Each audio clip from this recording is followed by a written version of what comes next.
Sobaba Zwide, Bishop waleli dayosisi lakithi eNatali, labezitha umfundisi uZane lenkosikazi kaBishop Qhiliza washidikini wala izinkulu noma amshazi yamdidizela emabhodweni amakhosi alapha endlini ngiyakhuleka kuwo amagosa nabefundisi bakaNkulunkulu abakhona.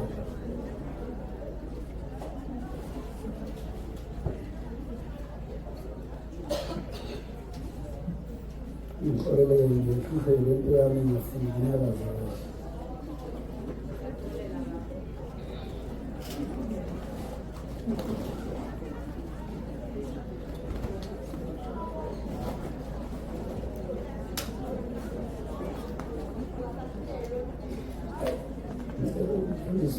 Awundi i-laptop okungcono akuthi ishulo ngaqiniseka futhi angiyekele kuzongibambezela. Yebo bakithi songola lelo juma izulu liheleze uJesu falelo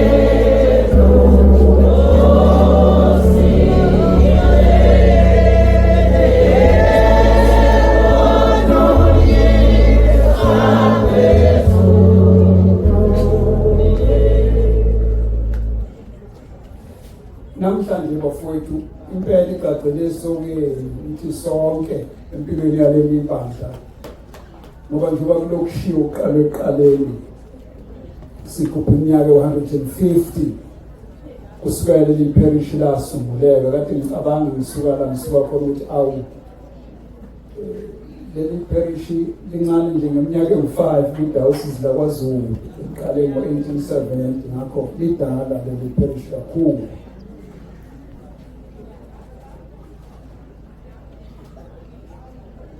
Ngiqale ngalesi sikhathi ngokwama-records akhona engalabikho umfundisi kodwa ngithena ngitholisise ngathola ukuthi laba ababili ababalwayo lapha kulolu hla kwabakhathekisi. Kuningi-ke bafowethu iparish edlule kukhona okuhle nokubi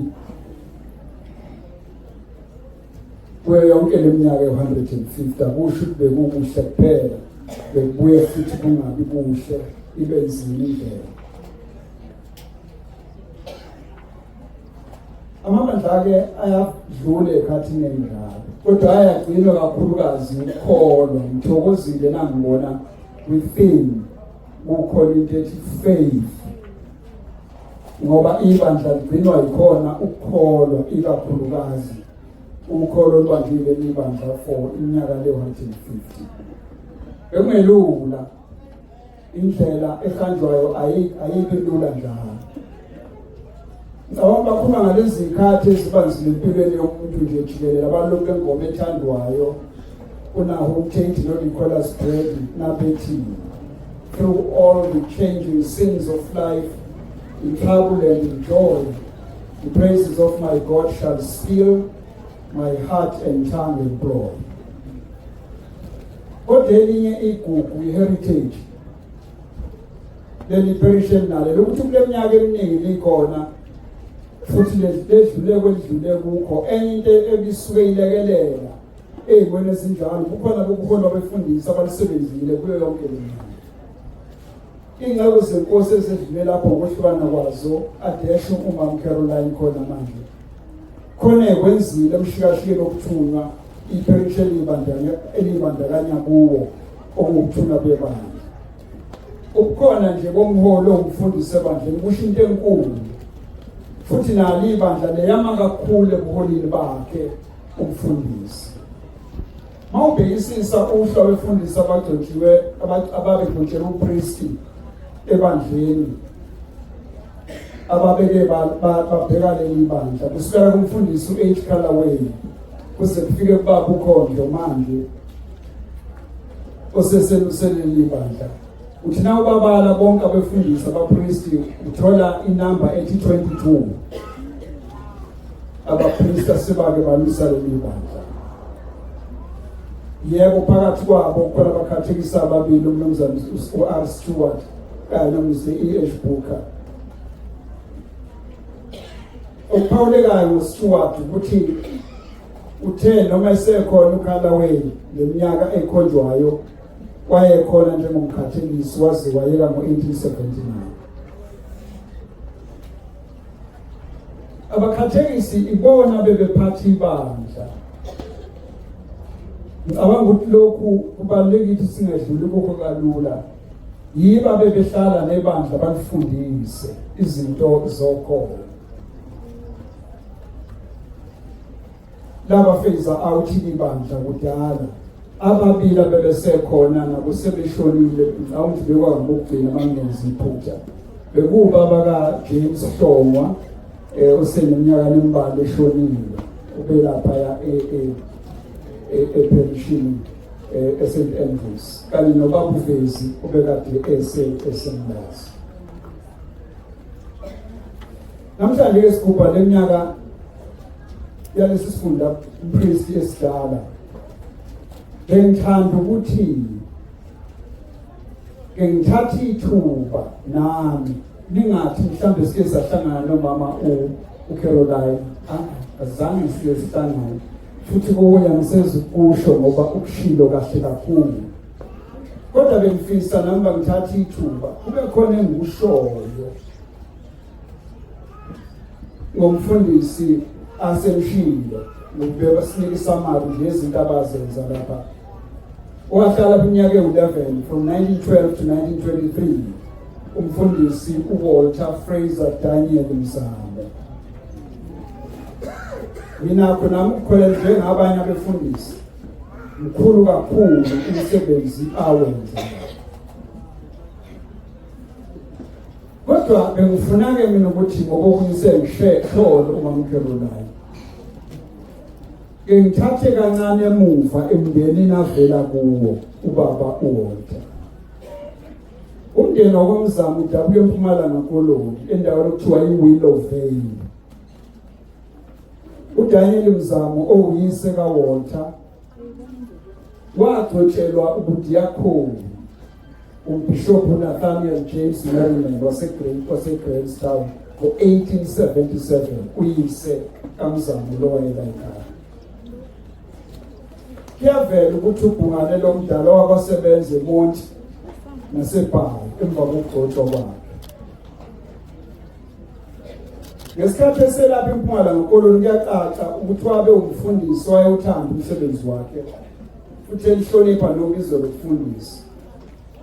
Omunye wemithapho zokuqala ezajoyina imbumba yabamnyama ngesikhathi abantu abamnyama ikakhulukazi eStone Cape sebacacele bha ukuthi nxa umuntu omnyama engasukumi ayilwele indaba yakhe kwikoloni labelungu yikho.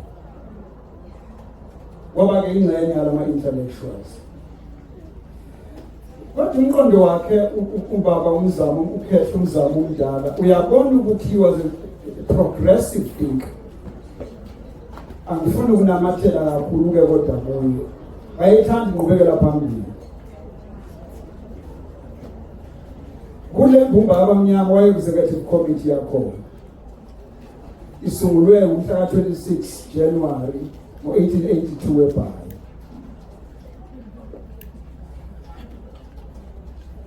Uvele lapho umfundisi ubaba kaDaniel.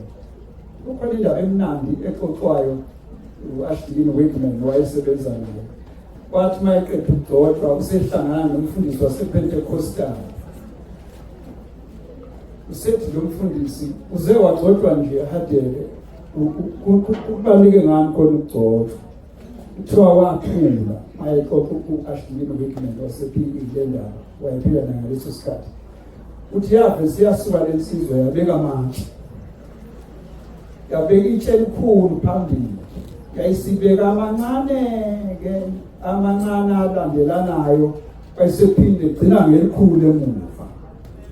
wabuye weza ngapha kwenye uhlangothi wabeka amatshe ngathi wabeka nje amabili wayesephendula umfundisi wathi yabo isidingo sokuthi ngidotshwe mina ugcobo lami lusuka kude bapostoli kube umbishop bazofika kumbishop lo mgcobile sithi ake sibuko lakho kamatshe nje mabili usukaphi wena nogcobo lwakho kwayizamukela a very deep theological truth alenza simple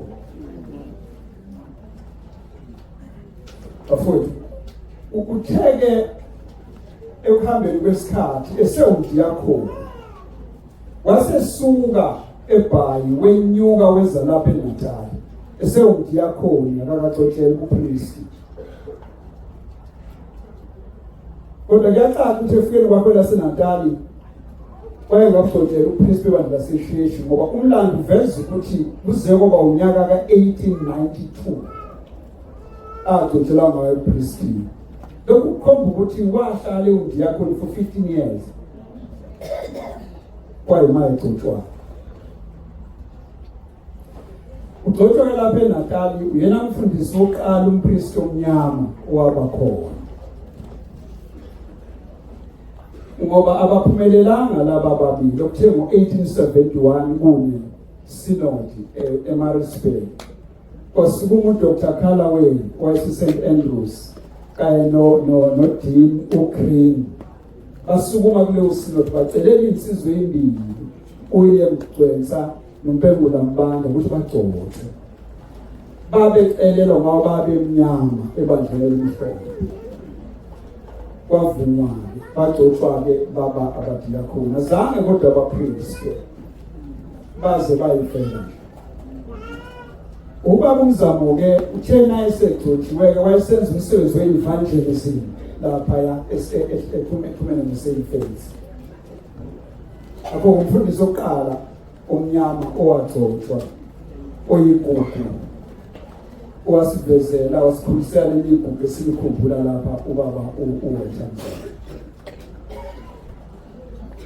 Kukhona isiga esixoxwayo ngoDaniela uyise kaWalter kuthiwa kune-synod ka-Bishop uHamilton Baines ngo-1893 akungathiwa uBishop ngo-1893 to 1901.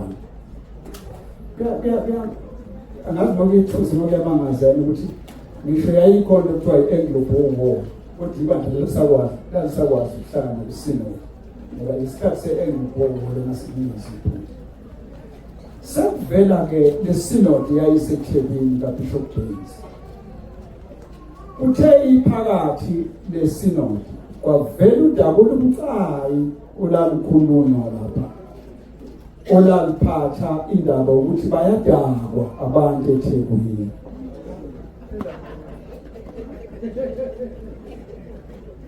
Badakwa baze baboshwe. Liyakhulunywa sekuthi makhathaleni uBishop Baines usethi Daniela umfundisi omdala lapha yini le engizwa ukuthi yenzeke eThekwini. Ngilaleli impela lapho la Bishop Wathi Nkosi yami my Lord abekho kwelami ibandla abantu bomdaba abayizindaba bonke abantu abayiphethe kahle. Bona sengathi akenelanga uBishop ngale mpilo wabuye wamfaka ekhoneni futhi uMzamo wathi ingani kodwa sengengezwa ukuthi kukhona amaKristu omdabu la eThekwini abekade edakiwe kangoba aze aboshwa abekwa amacala emantshini na kwawasuma futhi kade kwathi cha soba labozwe ngabo bekungamawesini.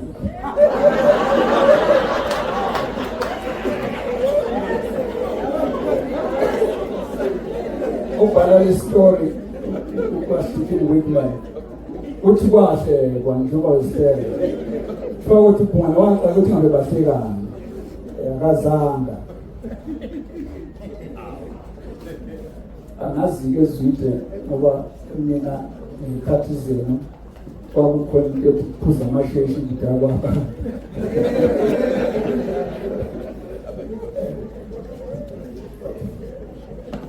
mhlawumbe basenze ngafika la ngifuna nje ukubeka i-context ngoba sengikhavele ubone uMamKaroline yala kuvela khona lo muntu esithi uDaniela uWathamzana ekubani ngikushoyo ngaye nomcaba ngaye nawo utshwala ngoba lokho akusho lapha yana kusuka kude ngaphambi kokuba kwakho imbumba abamnyama eBhayi kukhona inhlangano eyayisiyafika ngo-1851 eBhayi okwakuthiwa i-Order of Good Templars, International Order of Good Templars. Yayithathe kakhulu kulaba bantu khona i-movement ekenzeka emasontweni emhlabeni nge-end of the 19th century, 1800s and early 1900s. Kwakuthiwa i-temperance movement yayithi akungadlalwa ngotshwala futhi uma kwenzeka msukuphuza impela babelwe nalokho. Umzamo-ke nembumba abamnyama ayikwe-executive yayo wayeparticipate futhi kwi-Order of Good Templars. Inhlangano yayingabuthandi utshwala and amalungu embumba abamnyama ayijoyina futhi akulwela umzamo laba uKheshe Mdala bakulwela ukuthi bangavumi omasipala bendawo bakhe ama-beer hall eduze kwalakuhlala khona abantu babelwa isigaba lesokuqala ngisixoxe esasikhombisa ukuthi nathi wayengakuthandi ngempela utshwala. Lesesibili mayesegula eselaphaya emzini wakhe eserithayini kuthiwa wagula kakhulu nobuhlungu kumphethe kwasabathiwe kuyazana ngalokhuya akwangezwela kumuntu omdala ngathi kwabe sekuqhamuka omunye esethi hayi ake ubaba simnike utshwala ibhrida ngathi ukuphuza thimba iy'nhlungu. Remember umuntu we-Templars e-State Cape bathi-ke wala bamncenga kwaze wabuthatha-ke waphuza kodwa kuthiwa wathi yena eqeda ukuthatha lothama alithatha wayesithi awu bakwethu ukugula lokho sekungenza ngize ngiphuzise into engingayithandi. Washona-ke ushonele khona lapha eplazini lakhe ngesikhathi umuntu elandela indaba yakhe kuleyo mnyakana kuthiwa wathathwa ngenqola wayongcwatshwa ngathi khona iplazi ledawosisi zwidi belilapha ngase-Highflex kudala wangcwatshwa khona kusho ukuthi ekudayisweni kwaloke lalahleka ingcwaba lakhe. I try to look for igrave yakhe. Ngizama ukukhuluma ngoyise kaWalter.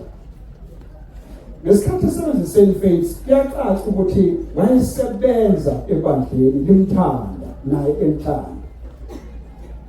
Esinye isitifiketi esathuka sicoshwa nje isizukulwane sakhe ezaleni sesilahliwe asinikwe St. Faith sinalamagama ngesikhathi evaleliso eSt. Faith.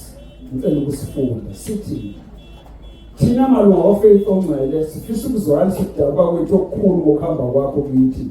Ngumfundisi wethu othembekile futhi umngani yonke leminyaka. Kanti ukulahlekelwa uwe kusho ukuthi silahlelwa umuntu obesithanda nathi simthanda. Siyazi ukuthi ubungathandi ukusishiya kodwa kube ngenxa yokuphoqwa zizathu eziphathele nomndeni. Siyethemba impilo abantwana bakho yobangcono ngenxa yobushintsho nokuthi uyobusisela emsebenzini wakho omusha eGreater. So from St. Faith to Greater. Lamazwi-ke ababembona ngawo abesifiti ayihambisana nesipho semali ababeyenzile engaphezudlwana kancane ku-10 pounds. So that was a lot of money there. Namu-ke lo baba usizalela lengana butho. Ngifuna ukuthi kube khona engikushoyo-ke ngegugu futhi lethu uWathamzana uthe asizange sixoxe noMamKaroline. Ngeke ngikuphinda bese kushilo. uWalter Fraser Daniel Mzamo indodana yesibili enganeni zomfundisi uDaniel Mzamo kuthiwa unina kwaku-Emma kodwa kuveli kahle ukuthi konje wayokobani u-Emma ngesibongo sakhe sokuzalwa. Kubo kaWalter babezinsizwe eziwu-4 kanti umfowabo kaWalter omdala owelanywa uWalter igama lakhe kwakuJoseph bese kuthi uWalter alandele insizwa yesithathu uWilliam Arthur ogcina amadodaneni kaDaniel igama lakhe kwakunguDaniel yena wayela amantombazana. Zonke insizwa zakumfundisa uMzamo ziyalifaka igama likaDaniel likayise ekugcineni azishumi. Ingakho naye uWalter Fraser lona sikhuluma ngaye igama lakhe lesithathu kuDaniel WFD. Kusobala ukuthi lezi nsizwa zazimkhonzile uyise. uWalter uzalwa nentombi ey'ntathu amagama azo uGrace, uCaroline noLovedale. uWalter wafundela ukuthishela esikoleni esidumileyo emlandweni okuthiwa yiLovedale eseMpumalanga Koloni. Esasungulwe inhlangano yethu ngazivangela umissionaries zaseGlasgow Missionary Society ngo-1824. Lesi sikole sisungulwa ngo-1824, 4 years before Shaka died. Sidala. Lesi sikole saziwa kakhulu emlandweni nokukhiqiza iy'ngwazi eziningi ezaziwayo kanjalo nokunikezela kokungakhethi ngebala uhlobo lwemfundo enhle lapho befunda khona abengakhethi muntu. Kuyacaca futhi ukuthi iy'fundo zomculo uma ulandela into yayiziwela kuyo zayihamba phambili kakhulu. Akumangalisi ukuthi uthola abanye abantu abafunda khona njengo-Erickson Tonga abasibhalele leli iculo lithi Nkosi Sikelela wayefunde khona eLovedale. He is also a very good composer.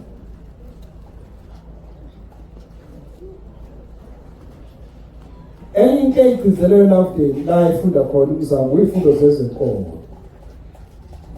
Kuyavela lokhu kube kuningi na ulandela ilokhuzana yabo umlando wabo.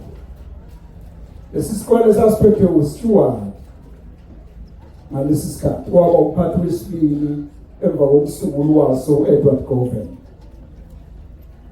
Uma kuchazwa inqubo nohlelo lokufundiswa abalandeli besikole sasingaphethe bandla uthi uStewart uhlu lwey'fundo lapha lubanzi qala ngezifundo ze-alphabet ezenziwe esikoleni samabanga aphansi impela kuye kophelela phezulu ne-theology eyenzelwa abafundisi bomdabu nethu ngazivangeli. uWalter-ke wagqama lapha eLovedale khona lapha eLovedale efundweni zomculo. Ngesikhathi efunde eLovedale uyise lapha eThekwini kuthiwa wayegibela umkhumbi ahambeka zawo kwehle eMonti abeseqhubeka-ke esofinyelela eLovedale. Into koDaniel evelayo ngathi zonke iy'ngane zakwaDaniel zafunda eLovedale. Yena kwabe sefundela ukuthishela esikoleni lesi saseLovedale. Kanti umlando uveza ukuthi njengothisha kwakwafundisa eSpringvale. Okuyisikole esasiqalwe imishado uDokotela uKhandaway. Engithe yena wakhipha abafundisi bokuqala nodiyakhona uqala ngo-1871. Ukugcotshelwa kuka-WFD uWalter efundisile. Eminyakeni esiningana edlule exoxisaneni kwami nabanye abawuzalo bakwaMzamo. Luveza ukuthi sengathi wake wasebenza noyise St. Faith sebandleni lakhona engumshayi wogubhu lapha. Lokhu kuxoxwa amalungu omndeni ngempande zikaWalter St. Faith. Kuthi akuvele emaculweni esawathola ngesikhathi senza lucwaningwane olungatheni abhalwe uyise uDaniel, kodwa othi na ubheka ubone ukuthi uDaniel wafaka amagama uMzamo wafaka umuzi. Uyasho na uMzamo kwamanye athi labhalwa ubaba lethu ngase kufaka umuzi. Enye lamaculo liveza kukhanya ibha lokho esike sakusho ukuthi kodwa lokwelusa kukaDaniel eseSaint Faith. Ukhona iculo elingazange lishicilele elithi the same faith.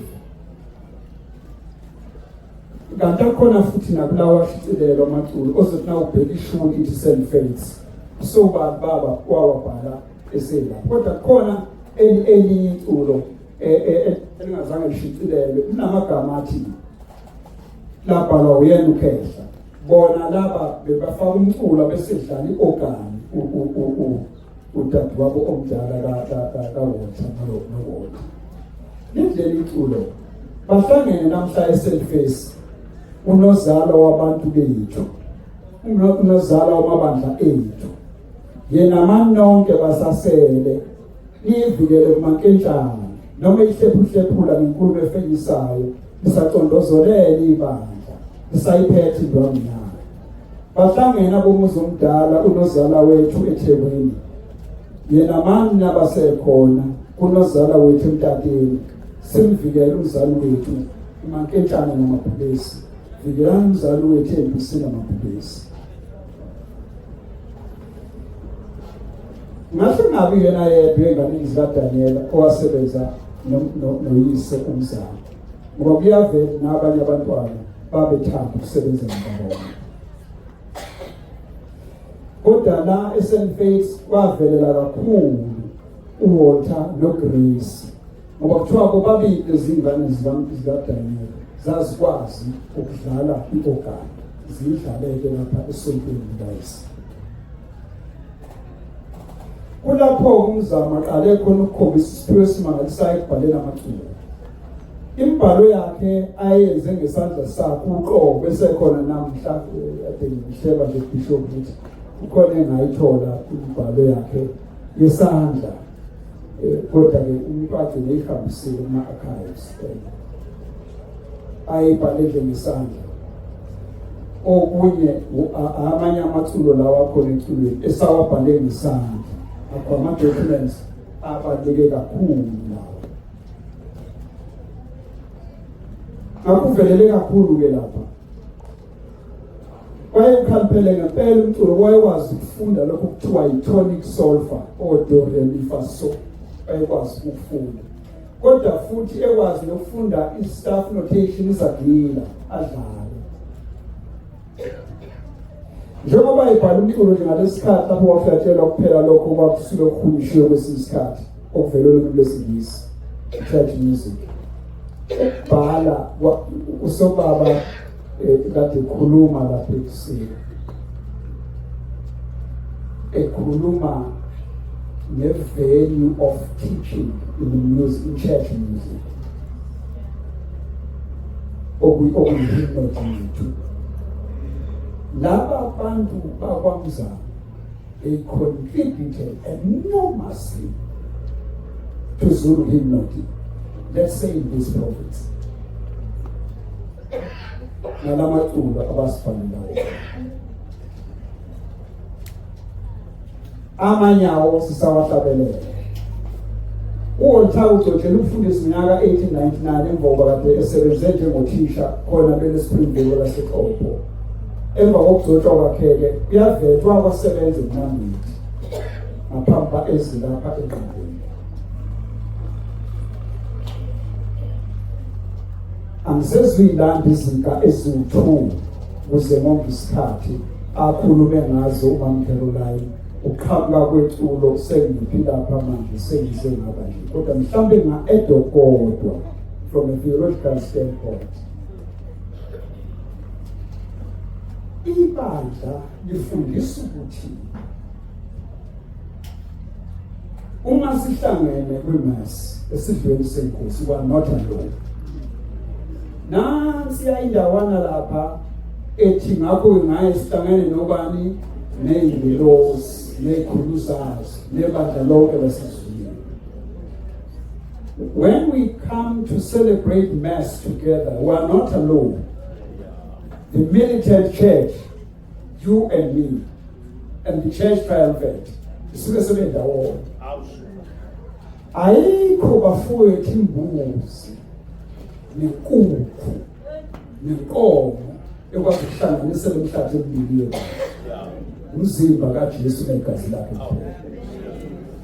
Uyabona ke ngiyangisikhumshe kanjena lesi sikho ngoba kuthiwa wenza inkonzo njengoba kade esho uMamkhelo naye.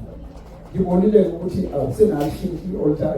Ngifika lapho eyaminyaka enza lokho engishoyo. Kwakuseyilelo oflathelayo. Ngibonile ngena konke ngashintsha. Ngoba ungathi wathi naye eqeda ukwenza inkonzo sebemukelile bonke abantu. Istory sikhamba sifike lapho. Usethi yaphendwa phela bezothi bona uSimathe ngoba enomusa nangokunika. Uthe uMamkhelo Caroline kodwa wayemuke ebusweni, but she was dead by then. Kodwa ke thuba ukuthi nasi sport waqhubeka wenza inkonzo. Ithi indaba wahamba wayendlini emva kobe seqeda inkonzo. Wahlala endlini wasebechaza ukuthi into angazifana umalo ya. Waphindela wathi yombheka kabe samthola. I think that's a mystery. Wayembulela imfihlakalo yokuthi asisodwa. Webafowethu asisodwa kulesi sifo. At least that's what my church teaches, eh? We're not alone. We're in fellowship with the saints.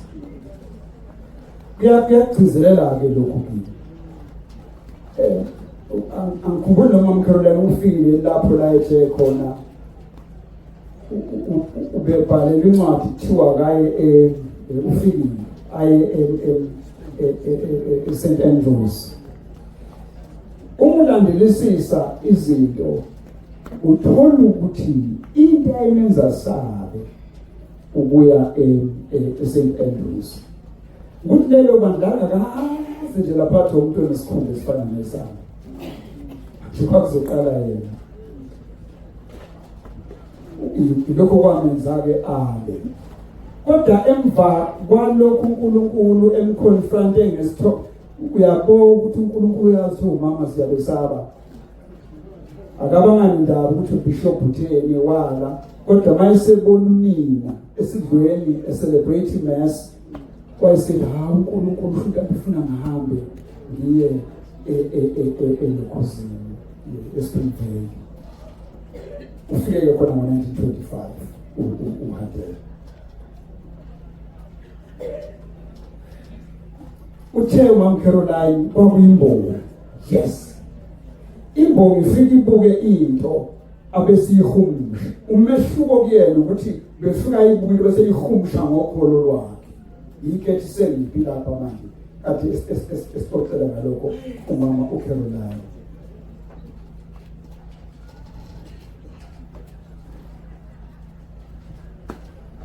Angayidani indaba yakhe aluba uBishop. Ichaze kamnandi uMamkhelo nacishe kwakuyoba uyena oqala Bishop Ndlomnyama. Even before Alpheus Hamilton Zulu oqala uSouth African eSt John's wayoba ngoqala. Even before uAlfred A. Mkhize wayoba ngoqala unadile ubungana.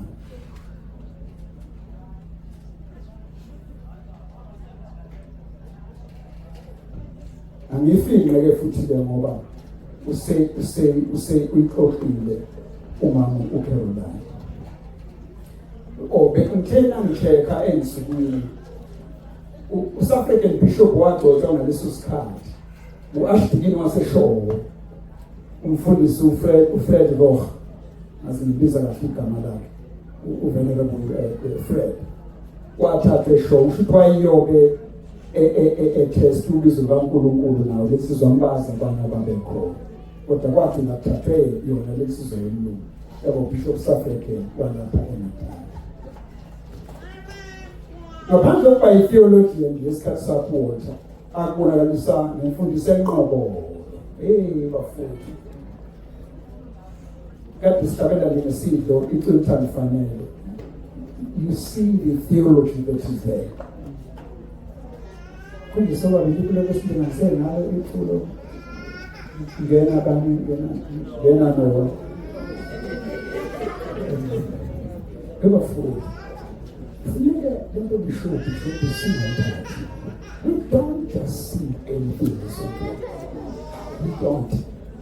Ngoba umculo uyafundisa. njengoba kade esho usuba. Akungabazisi ukuthi Walter wayesikhuluma lesiXhosa namasiko akhona futhi ewazi ngokwayesike Mpumalanga Koloni nomndeni. Kodwa futhi njengehlulu wayelwazi lesiZulu namasiko. Phakathi kwenye indawo kuvela kuzo lokhu iculo elingazange lishicilelwe alibhala yena ngesandla sakhe. Kodwa kungathi nalapho kwalisebenze noyise ngokuhlanganyela. Isihloko nomshoni waleli culo uthi nje Mthungwane. Angikaze ke ngiphinde ngitholisise kahle ukuthi ayikho le ndawo around St Andrews okuthiwa kusemthungwane na isikhathi sangibheka leso sikhathi. Kodwa kuleli culo uBhungane njengabantu abalalela izwi lempendulo eshunyayelwa kubo. Ube seveza umuntu othile ambiza ngohlakanyana athi uyena lo kufuneka alalelwe uma etshela abantu indaba zasizulwini. Ngithathe nje ivesi elilodwa ithi intabeni zakithi naphezulu Fulani, then you can begin to see to relate endaweni ayaziyo ngakubo. Emahlanzeni aphansi ngizwana uhlakanyana. Noma singeqiniso komanje ukuthi ubani lohlakanyana akhuluma ngayo uBhungane, kodwa singakuveza ukuthi nakuba isibongo sakwahlakanyana sikhona. Lokho kungasho ukuthi wayeqondise kumuntu othile owabishumayela eMthungwane. Kodwa ingane kwaningi zamaZulu namaXhosa uyavela uhlakanyana ungqondo odida bafo ngokuningi. Sifamile thina ungasimbize ngoqhaqani kakhulu engane wanesakhula eDoxeni ekhaya. Lokhu kutshela ukuthi uBhungane wayeqonda kahle ifolklore kanye nemythology ehambisana nayo. He was a very good thinker. Apart kwezilimi zabenkulu kuvela kahle futhi mawucwaninga ngayo ukuthi uBhungane lo wayelwazi ulimi lwesiNgisi. Ake ngilinganise kukhona umfundisi lapha angathi umfundisi ngisakhumbula uGeorge Howard Wilkinson. Ngo-1920 wabhala incwadi ethi Be Reconciled to God. Wayethatha uBhungane wayehumushwa ekhumishela isizulwini wayinika isihloko esithi buyisanani noNkulunkulu. Umlando-ke futhi obhaliwe uqhakambisa ukuthi umfundisi uWalter Fraser Daniel Mzamo wayesikhipha ngamabhulu namakhadi isibhulu wayesazi. Amagalelo akhe wemiseni ibandla. Uthi ibandla laseSpringvale lakhula ladlondlobala ngesikhathi esebenza kulo kusukela ngonyaka 1925 ku-1932. Indaba exoxa ngomlomo zizukulwane zalabo afikela isizukulwane salabo afikela kubo eSpringvale. Okwaxoxwa nabo ngesikhathi kukhona ucwaningo umuntu ayelenza. Bathi babetshelwa abadala babo ukuthi uMzamo wayengumfundisi wayekhuthele kakhulu. Owayehleka kakhulu ngokuhambela abantu emakhaya abanakekele njengomfundisi wabo. Phakathi kokuningi okuxoxwayo abathi babe kuzo amaphepha lawo ukuthi baba nithiba lokwathola number of years ago. Bayakubalula ukuthi umfundisi uMzamo wayenolaka. Kodwa ulaka olwalapha lungaphikisi. Ingweve ezingabaZulu bamaXhega aphila kanye noMzamo eSpringvale bayakubala ukuthi wayenendledlana yakhe yokulwa nesifo sokuhayiza emantombazaneni. Amantombazane ahayiza umsebenzi. Kuthiwa uHadebe wayengahluphi wayethatha nje imvubu nayihayiza intombazane. Ayifake imvubu yesithuba athubeka amantombazane. Kodwa kuthiwa babengajabula abanye ngalokhu ingane eshayelwayo. Uma ngikho ukukhulumela ngalokho angibambezeli ngakho ukuthi ushona ngo-1932. Kuthiwa wayezoba nomhlangano ntambama la ngisho. Uyabona ukuthi wayekhuthele useshaya libala-ke kanti lapho eselunywa khona inyosi eyathatha kuyambulala. Kodwa lamakhethe ngingangixoxa nayo eminyakeni cishe 10 edlule. Lithi elinye uma ngingabhaja Zoyeni Mzamo kodwa phela ngamboni bamzalwe ngo-1931. Kodwa kuthiwa wayeqikelela ukuthi izinto zihleleka ngendlela eyiyo. Into yesibili lamakhehla athi kwake kwanzima ubishopha ahambise umfundisi esithunzele emva kokushona kamzala, ngoba abantu bathi selo saba khona sikaze simbone umuntu olona nje inyose yodwa bese uyafa, kusho ukuthi uthakathile. Ngakho kwavuka leyo narrative. Uthe ubishop naye seletha waletha omunye umlungu, kuthiwa futhi abantu bendawo bathi awu cha wenze kahle lethu umlungu, ngoba noma bangamthakatha ngeke athakathele. Ubaba umzamo uWalter Fraser Daniel wafisa khona ebandla Springvale ngokusebenza ngokukhulu ukuyinikela nokuyikhandla efazini umbuso weNkosi. Kulele eduze kwengcwaba lomkakhe, umkakhe ushone ngo-1948, yena ushone ngo-1931, 1932 rather.